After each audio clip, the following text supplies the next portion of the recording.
Hello students, चलिए start करते हैं chapter number 4 PMI principal of mathematical induction. इसका इंट्रोडक्शन पार्ट हम इस वीडियो में कवर करेंगे और देखेंगे एक दो क्वेश्चन इसके बेसिस पे कि पीएमआई से हम किस तरीके से अपने क्वेश्चन सोल्व आउट करते हैं। तो सबसे पहले तो हम इस वीडियो के अंदर सीखेंगे कि हम पीएमआई का यूज कहाँ करते हैं और कैसे उसका यूज किया जाता है। कुछ बेसिक स्टेप्स हैं, बेसिक सा कंसेप्ट है जो कि सभी क्वेश्चन में इंप्लीमेंट होगा। अगर आपने इंट्रोडक्शन पार्ट अच्छे से समझ लिया तो आप सारे के सारे क्वेश्चन इजीली कवर कर देंगे। तो सबसे पहले हम स्टार्ट करते हैं अपनी क्लास 10th के चैप्टर नंबर 5 पे पहुंच जाते हैं, अर्थमेटिक प्रोग्रेशन के अंदर। वहां पे क्या था, अगर आपने पढ़ा वो हो या फिर जैसे मान लिया एडवांस बुक्स होती है हमारी, एलिमेंट वगैरह की होती है, आर डी शर्मा की होती है, वहां पे क्या गिवन होता है, मान लिया हमारे पास n नंबर ऑफ टर्म्स हों, जैसे 1 + 2 + 3 plus up to n number of terms.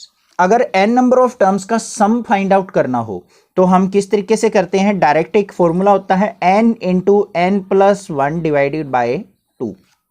अगर नहीं पता है तो आप ये देख लो, यहाँ पे अगर n नंबर ऑफ टर्म्स का आपने सम फाइंड आउट करना हो तो ये फॉर्मूला यूज होता है n × n + 1 बाय 2।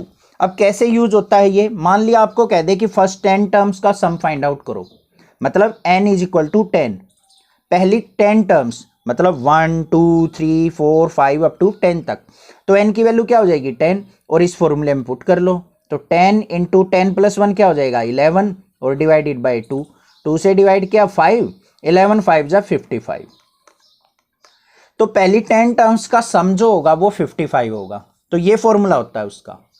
अब भाई आपको बोल दे कि भाई मान लिया इस कंडीशन को चेक कीजिए for all value of n, मतलब चेक करना है हमें इसको for all n belongs to natural values, मतलब सभी नेचुरल वैल्यू पे चेक कीजिए क्या ये हमारा फॉर्मूला इंप्लीमेंट होता है, यूज हो सकता है। तो हमें क्या करना पड़ेगा, सबसे पहले क्या करेंगे हम फॉर n = 1 पे चेक करेंगे। n = 1 मतलब एक टर्म लेके चलेंगे, तो लेफ्ट हैंड साइड क्या है हमारी, फर्स्ट टर्म 1 है तो लेफ्ट हैंड साइड 1 आ गया। राइट हैंड साइड पे आ जाओ, राइट हैंड साइड पे कंडीशन क्या गिवन है n × n + 1 बाय 2। यहाँ पे n की जगह क्या पुट करेंगे 1, तो यहाँ पे 1 पुट किया तो 1 × 1 + 1 डिवाइडेड बाय 2, तो क्या आ गया 1 + 1 2, 2 1 जा 2, 2 को 2 से डिवाइड किया तो 1। तो भाई हमारा लेफ्ट हैंड साइड भी 1 आ गया, राइट हैंड साइड भी 1 आ गया, तो हमारी कंडीशन क्या हो जाएगी ट्रू। समझ में आ गई बात। अब मान लिया आपको चेक करना है फॉर n = 2 के लिए।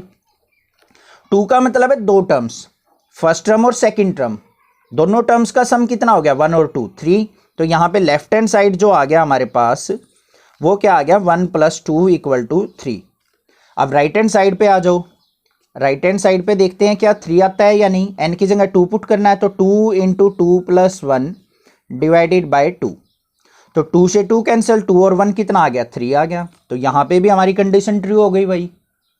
अब मान लिया फॉर n = 3 पे चेक करना हो, n = 3 मतलब थ्री टर्म, पहली 3 टर्म ये, यहाँ पे n की जगह 3 पुट करेंगे, फिर देखेंगे left hand side equal to right hand side true है या नहीं है।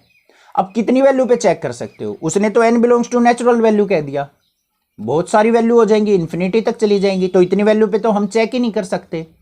तो ऐसी कंडीशन जहां पे अराइज होती है कि हमें n belongs to natural values के लिए अपनी कंडीशन को चेक करना होता है, वहां पे हम प्रिंसिपल ऑफ मैथमेटिकल इंडक्शन का यूज करते हैं। समझ में आ गई बात।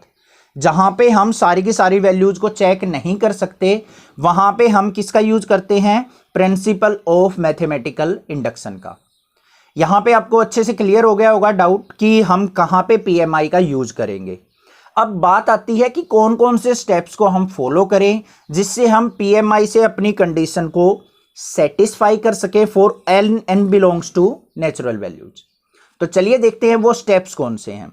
सबसे पहले बात करें हम, जो भी हमें कंडीशन गिवन हो, जो भी हमें इक्वेशन गिवन हो, उसको हम क्या करते हैं, एज्यूम करते हैं p ऑफ n। तो यहां पे सबसे पहले क्या लिखेंगे, देखो लेट p ऑफ n = जो भी हमें कंडीशन गिवन है उसको p ऑफ n मान लो। p ऑफ n का मतलब principal of mathematical induction of n terms. जैसे किसी भी फंक्शन को हम फर्स्ट चैप्टर में सेकंड में मानते थे ना, f ऑफ x मानते थे ना, तो यहां पे हमने इस पूरी की पूरी कंडीशन को मान लिया P of n, principle of mathematical induction of n terms. समझ में आ गया? तो यहां पे पी ऑफ एन क्या हो जाएगा, 1 + 2 + 3 plus n is equal to n into n plus 1/2। सबसे पहले ये स्टेप करना है। इस चैप्टर के अंदर ना रिप्रेजेंटेशन के अंदर मार्क्स होते हैं, जितने अच्छे से आप अपने क्वेश्चन को प्रेजेंट करोगे उतने ही आपको फुल मार्क्स मिलेंगे। स्टेप्स तो सभी फॉलो कर लेते हैं, बट जो मेन बातें होती है ना लिखने की, सभी क्वेश्चन में सेम बातें लिखनी है, 3 बातें हैं बस, वो चीजें आपको पता होनी चाहिए। तो यहां पे एक तो ये हो गया हमने, उसके बाद होता है हमारा स्टेप फर्स्ट। स्टेप फर्स्ट के अंदर क्या चेक करना होता है हमें, statement is true for n is equal to 1। यहां पे लिखेंगे, मैं बता रहा हूं, अभी क्वेश्चन हम करेंगे तब आपको समझ में आ जाएगा कैसे फॉलो करना है स्टेप्स को। Statement is true for n equal to 1। n equal to 1 के लिए हमने इसको स्टेटमेंट को चेक करना है कि ट्रू है या नहीं है। अगर हमारी फर्स्ट कंडीशन सेटिस्फाई हो जाती है तब हमने करना होता है स्टेप सेकंड का यूज। स्टेप सेकंड के अंदर क्या करना होता है, हमें कंडीशन को चेक करना है n is equal to k के लिए। देखो क्या ध्यान से क्या करना है, if the statement is true, if the statement is true for n is equal to k। n is equal to k का मतलब क्या है, k कोई भी क्या है, इंटीजर, k इज इंटीजर। अब भाई n इज इक्वल टू 1 के लिए तो हमने चेक कर लिया, n is equal to k का मतलब मान लिया अब आपके दिल में आता है कि सर मैं तो 4 टर्म्स के लिए चेक करूंगा, किसी के दिल में आता है सर मैं तो 5 टर्म के लिए चेक करूंगा, मैंने बोल दिया भाई मैं तो 8 टर्म के लिए चेक करूंगा, कोई आपका और फ्रेंड बोल देता है कि 10 टर्म के लिए चेक करूंगा। तो सबकी अलग अलग सोच हो सकती है, तो उसको हम मान लेते हैं n इक्वल टू k कि भाई आप किसी भी टर्म के लिए चेक कर लो। समझ में आ गई बात? दूसरी कंडीशन आपको पता चल गई। स्टेप 3 के अंदर क्या होगा, अगर n is equal to k के लिए हमारी कंडीशन ट्रू है तो n is equal to k plus 1 के लिए भी हमारी कंडीशन ट्रू होनी चाहिए। मतलब क्या है, अगर मान लिया आपने सोच लिया कि सर मैं 5 टर्म्स के लिए अपनी कंडीशन चेक करूंगा कि क्या ये 5 टर्म्स पे हमारा जो फॉर्मूला है अप्लाई हो सकता है, तो 5 + 1 मतलब क्या हो जाएगा, 6 टर्म्स के लिए भी ये हमारा कंडीशन क्या होनी चाहिए, सेटिस्फाई होनी चाहिए। तभी हम लिख देंगे कि भाई n belongs to natural values के लिए हमारा जो कंडीशन जो है वो क्या है, ट्रू है। समझ में आ गई बात? तो देखो ध्यान से समझो पहले, फिर आगे क्वेश्चन करेंगे तब अच्छे से क्लियर हो जाएगी। तो स्टेप 3 में क्या आ जाएगा, the statement is true for, statement is true for n is equal to k plus 1। Third step में क्या होगा, हमने k प्लस 1 के लिए अपनी स्टेटमेंट को ट्रू चेक करना होता है। बस ये 3 स्टेप्स आपको फॉलो करने हैं और तीनों स्टेप्स का फॉलो करते हुए हम PMI से प्रूव कर सकते हैं कि हमारा n belongs to natural values के लिए हमारी कंडीशन जो है, हमें जो फंक्शन गिवन है वो हमारा ट्रू है। और यहां पे हम किस तरीके से इन स्टेप्स को यूज करते हैं, एक सिंपल सा एग्जांपल लेके चलते हैं, वहां पे उसको सेटिस्फाई करके देखते हैं। यही एग्जांपल ले लेते हैं हम, इसी को हम इंप्लीमेंट करके देखेंगे कि किस तरीके से हम इसका यूज करेंगे। हम उस एग्जांपल की जगह अपना क्वेश्चन नंबर फर्स्ट ही देख लेते हैं किस तरीके से करेंगे। तो वो जो एग्जांपल था वो आपने खुद से ट्राई करके देखना है, मेरी तरफ से आपका होमवर्क है, उसको ट्राई करके देखना कि आप उसको कर पाते हैं या नहीं कर पाते हैं। अब क्वेश्चन नंबर फर्स्ट को समझेंगे, फिर उसको करके देखेंगे, देन आप क्वेश्चन नंबर सेकंड थर्ड पे मूव ऑन करना। ठीक है, अब सबसे पहले देखो हमने करना क्या है। क्वेश्चन क्या गिवन है, prove the following by using the PMI for all n belongs to natural values. मतलब n belongs to natural values के लिए हमने ये चेक करना है कि ये हमें जो फॉर्मूला गिवन है ये हमारा करेक्ट है या नहीं है। तो भाई n belongs to natural values के लिए मैंने बताया था अगर कंडीशन गिवन हो तो हम PMI का यूज करेंगे। सबसे पहले फर्स्ट स्टेप क्या होगा, हमें मानना है लेट p ऑफ n, इस फंक्शन को पूरी की पूरी कंडीशन को p ऑफ n मान लेंगे। वो क्या हो जाएगी 1 + 3 + 3 का स्क्वायर प्लस 3 की power n - 1 is equal to 3 की पावर n - 1/2। क्लियर, समझ में आ गई बात? सबसे पहले ये एज्यूम करना है। उसके बाद आता है हमारा स्टेप फर्स्ट। ध्यान से समझना बस इस क्वेश्चन को। एक क्वेश्चन अगर आपको अच्छे से समझ में आ गया ना तो सारे के सारे क्वेश्चन कर दोगे। अब स्टेप फर्स्ट के अंदर क्या होता है, हमारी कंडीशन किसके लिए चेक करनी होती है, for n is equal to 1 के लिए। n इज इक्वल टू 1 के लिए हमारा जो प्रिंसिपल ऑफ मैथमेटिकल इंडक्शन हमने फंक्शन माना है वो ट्रू है या नहीं है। n इज इक्वल टू 1 का मतलब एक टर्म के लिए, तो यहाँ पे p ऑफ n की जगह 1 पुट कर दिया। एक टर्म लेनी है, एक टर्म क्या होगी हमारी, सिंगल टर्म 1 है, तो यहाँ पे 1 आ गया, इक्वल टू यहाँ पे देखो 3 की पावर n है, n की जगह 1 पुट कर देंगे, -1/2, तो क्या आ गया 3 - 1 क्या आ गया 2/2, 2 से 2 डिवाइड किया, क्या आ गया 1। तो लेफ्ट हैंड साइड भी फर्स्ट टर्म 1 थी और राइट हैंड साइड भी क्या आ गया हमारा 1 आ गया।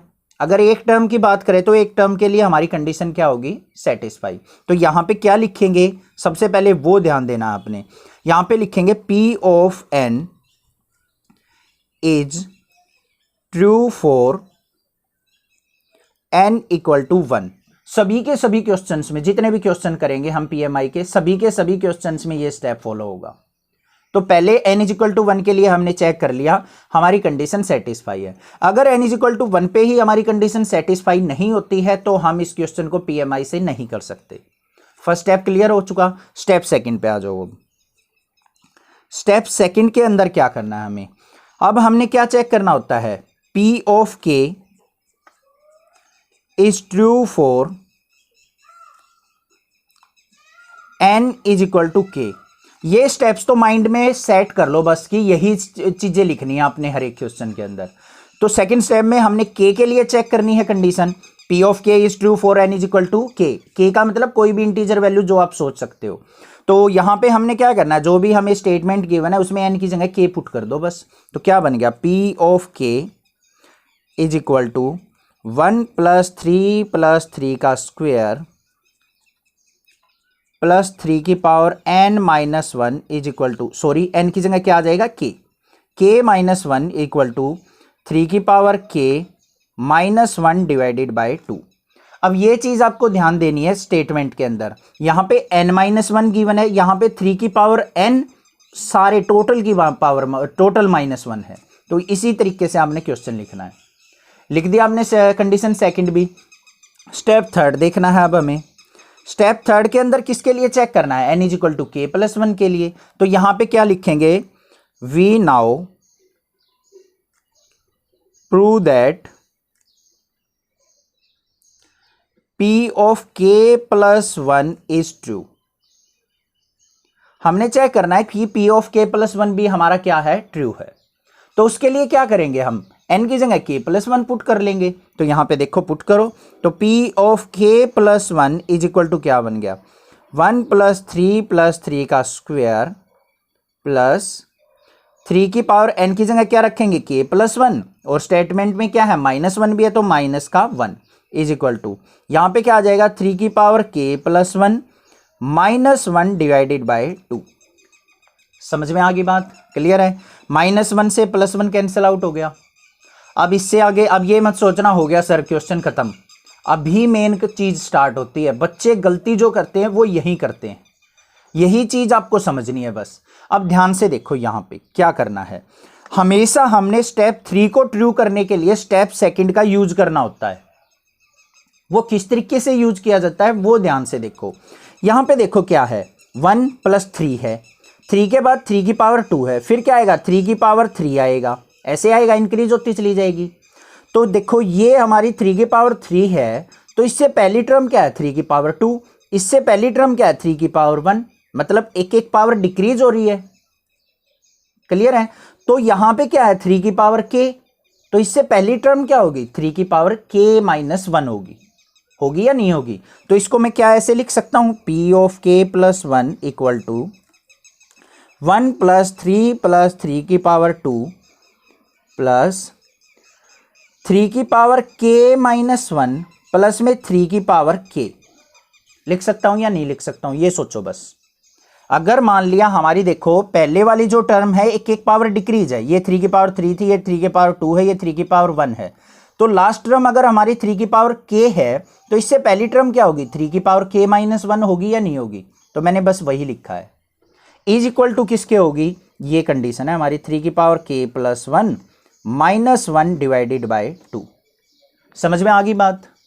अब ये इस तरीके से हम क्यों करते हैं, सभी क्वेश्चंस में ऐसे करना है हमें। स्टेप सेकंड पे नजर डालो। अब स्टेप सेकंड हमें क्या गिवन है, 1 प्लस 3 का स्क्वायर प्लस 3 की पावर k माइनस 1, इस सारे की वैल्यू हमें ये गिवन है। तो देखो 1 प्लस 3 की पावर स्क्वायर और प्लस में 3 की पावर k माइनस 1, इसकी जगह पूरी की पूरी वैल्यू की जगह मैं क्या रख सकता हूं, ये वैल्यू रख सकता हूं या नहीं रख सकता हूं। बस यूजिंग स्टेप सेकंड लिखना। अब by using step second step का यूज करना है, और जो ये वैल्यू है इसकी जगह क्या आ जाएगा, 3 की पावर k माइनस 1 बाई 2 आ जाएगा। तो यहां पे देखो क्या बन गया हमारा, इसकी जगह रख दिया हमने 3 की power k minus 1 by 2 plus में 3 की power k is equal to किसके प्रूव करना है हमें, 3 की power k plus 1 minus 1 by 2। बस अभी इसको इसके इक्वल प्रूव कर देना है और कुछ नहीं करना क्वेश्चन के अंदर। तो इसी स्टेप्स को देखते हैं हम, बस इसको लेके चलेंगे, इसके इक्वल प्रूव कर लेंगे। चलो भाई देखते हैं कैसे करना है इसको। तो हमारे पास जो कंडीशन है वो क्या है, 3 की power k minus 1 by 2 plus में 3 की पावर k, ये है अब हमारे पास लेफ्ट हैंड साइड। इसको सोल्व आउट करो, इसके अपोन में क्या मानेंगे 1, तो एलसीएम कितना आ गया 2 आ गया ना, इनका एलसीएम 2 एलसीएम आ गया। तो यहाँ पे क्या बन गया, 3 की पावर k माइनस 1 प्लस में 2 की इससे मल्टीप्लाई होगी तो 2 इंटू 3 की पावर k, ऐसे ही तो लिखा जाएगा, कोई दिक्कत नहीं है, समझ में आ गया होगा। अब देखो ये 2 इंटू 3 की पावर k है, ये भी 3 की पावर k है, इन दोनों टर्म को इकट्ठा लिख लो, माइनस 1 को पीछे कर लो। तो यहाँ पे क्या हो गया, 3 की पावर k प्लस में 2 इंटू 3 की power k minus 1 divided by 2, लिख सकता हूं या नहीं लिख सकता हूं। क्यों किया मैंने ऐसा, क्योंकि माइनस 1 पीछे क्यों ले गए, देखो राइट हैंड साइड पे जो हमने प्रूव करना है माइनस 1 था, तो माइनस 1 को तो हमने पीछे निकाल दिया, ये तो हमने प्रूव करना ही करना है। अब जो हमारी जो स्टार्टिंग की 2 टर्म्स है, इनमें दोनों में कॉमन देखो क्या है। तो अब देखो इन दोनों टर्म्स में से 3 की पावर k कॉमन आ रहा है, निकाल दो तो कॉमन। तो 3 की पावर k कॉमन आ गया, अंदर क्या बच गया, देखो यहां से 3 की पावर k बाहर चला गया तो 1 बच गया, यहां से 3 की पावर k चला गया तो क्या बच गया 2, तो 1 प्लस 2 माइनस में 1 डिवाइडेड बाय 2, कोई दिक्कत नहीं है, समझ में आ गया होगा। अब नेक्स्ट स्टेप देखो, यहां पे 3 की पावर k इनटू में 2 और 1 कितना हो गया 3 माइनस 1 डिवाइडेड बाय 2। इससे आगे देखो 3 की पावर क्या है 1, अब दोनों का बेस सेम है तो पावर क्या होती हैं, ऐड हो जाती हैं। देखो 2 की पावर 2 मल्टीप्लाई 2 की पावर 3 है, तो इसको हम क्या लिख सकते हैं, 2 की पावर 3 और 2 5, ऐसे ही तो लिखा जाता है, अगर बेस सेम हो तो पावर ऐड हो जाती है। तो यहां पे देखो 3 की पावर क्या बन गया k प्लस 1 और माइनस 1 था और डिवाइडेड बाय 2, यही चीज तो हमने प्रूव करनी थी। तो 3 की power k plus 1 minus 1 by 2 हो गया ना प्रूव, यही चीज हमने प्रूव करनी थी। अब इससे आगे हमने क्या लिखना है, बस यही चीज हमने लिखनी है कि is equal to right hand side. अब यहां पे लिखेंगे so p of k plus 1 is true, तो p ऑफ k प्लस 1 भी क्या आ गया हमारा ट्रू। तो अब लास्ट लिखना है by principle of mathematical induction p of n is true for all n belongs to natural values. बस यही चेक करना था हमने और यही हमने सेटिस्फाई कर दिया अपनी कंडीशन को। आई होप आपको समझ में आ गया होगा। क्वेश्चन बिल्कुल डीपली मैंने समझाया है, इजी स्टेप्स में, इससे इजी स्टेप्स नहीं हो सकते। तो आपको ये थोड़े से ध्यान रखना है कि कौन कौन से स्टेप्स मैंने लिखे हैं, यही चीज़ें हर एक क्वेश्चन के अंदर लिखनी है। सेम स्टेप्स को फॉलो करते हुए सारे क्वेश्चन करेंगे। फिर भी कोई डाउट लगे, आपको बेसिक अच्छे से क्लियर हो गया होगा, क्वेश्चन नंबर फर्स्ट में आपको स्टेप्स पता चल गए होंगे कैसे यूज करने हैं। कोई भी डाउट किसी प्रकार का भी आता है तो आप मुझे कमेंट करके पूछ सकते हैं। Thank you students for watching this video. इस चैनल को सब्सक्राइब कीजिए, लाइक कीजिए और बहुत सारा शेयर कीजिए। वैसे तो आप बहुत सारा सपोर्ट करते हो, पर फिर भी 8th 9th क्लास के भी बच्चों को बताइए कि उनकी भी वीडियो प्लेलिस्ट में अवेलेबल है। Thank you students.